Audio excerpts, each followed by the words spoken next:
ఉన్న భార్య భర్తలు ఎవరన్నా ఉంటే నేను అడుగుతున్నాను, మీరు ఎన్ని సంవత్సరాల నుంచి సంఘానికి వస్తారనేది నాకు తెలియదు, కానీ ఒక బోధ మీరు వింటున్నప్పుడు ఇది డాక్ట్రినల్గా రైట్లో ఉందా రాంగ్లో ఉందా, ప్రకటిస్తున్నవాడు సిద్ధాంతపరంగా ప్రకటిస్తున్నాడు, సిద్ధాంతాన్ని దాటి ప్రకటిస్తున్నాడని కనీసం ఇన్ని సంవత్సరాలు వచ్చిన తర్వాత నువ్వు నీ భార్య కలిసి ఒక ఎదుటి వ్యక్తిని నువ్వు చెక్ చేయలేకపోతున్నావంటే మీరు సంఘానికి దేనికి వస్తున్నారు? ఫంక్షన్కి వస్తున్నారా?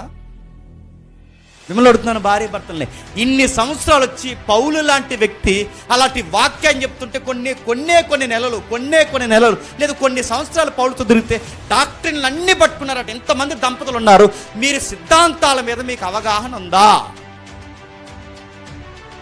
సిద్ధాంతం అడుగుతున్నాను. క్రీస్తు సిద్ధాంతం అంటే తెలియదు, శిష్యరికం అంటే తెలియదు, రేపు పొద్దున రాబోతున్న ర్యాప్చర్ అనే సబ్జెక్ట్లో ఏం జరగబోతుందో తెలియదు.